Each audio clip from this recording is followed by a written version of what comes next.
amma ka bi sa akwai wanda ka fi shi siffa ta alkhairi da arzikin duniya amma rana gobe kiyama ya fi ka gata gaskiya ne wannan akwai rigar sa ma ya ta gagare ka siyasa ma haka Allah ya go man ka to da ɗazu ne baka da hankali yanzu da hankali da hanka ai haukan wajari ne Allah jama Allah ka jari da kwanakin baya lokacin shau a wannan mulkin shau shagari 1983 ya sauka a 82 a heko da lissafi dan gafar uku ba ni da kudi ina jin yunwa ga ni kuma yaro babanmu kuma yana noma ni ko ban yi noma mu mai da damfara a gane an kai ni makaranta to sai na zagaya gidan mahaukata na da wani sai na ga ana ba su makaroni da taliya da kaza kaza har da kawuwa wallahi da taliya da makaroni da tuwon shinkafa da miyar danyen kubewa sai na je na samu malamin hauka na ce dan Allah dan annabi ya sa ni cikin mutanen nan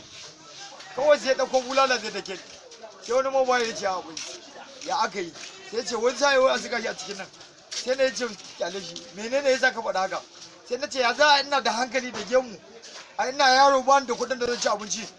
in zo in tarar mahaukata na cin taliyar da kaza rana ta kusa kai ni wani kun ana ce mun ɓarawo haka kawai ba ko kobo dan Allah yana zau ba sai na yi duka za a daure da ba wannan abinci ko wannan gidan mahaukata da ni za a gama duk ya wallahi Allah sai zaro 500 ya wani ce ga halawa ga mini sai hauka ba wai mai mahaukacin da yake faɗi ba ganewa ake yi oke yace abinda suka ce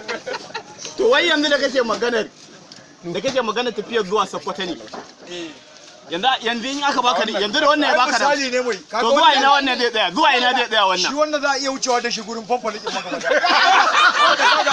saboda shi ba ma roƙe yi bai bayar ya bayar Allah yake so kansa dauka bayar to shi kuma wannan fa shi ma haka saboda yayi a cikin raha to ga wata ba amma nan yana shirin baje ko ina Allah yana ba wannan ne ya shirin nan fa wannan ya ma wasa kaga yadda kaga haka zaka ga ladan kai na wucewa wallahi amma ya faɗo daga baya za ka ga an yi taro kaman kaga annabi amma wa da ya tare ba Allah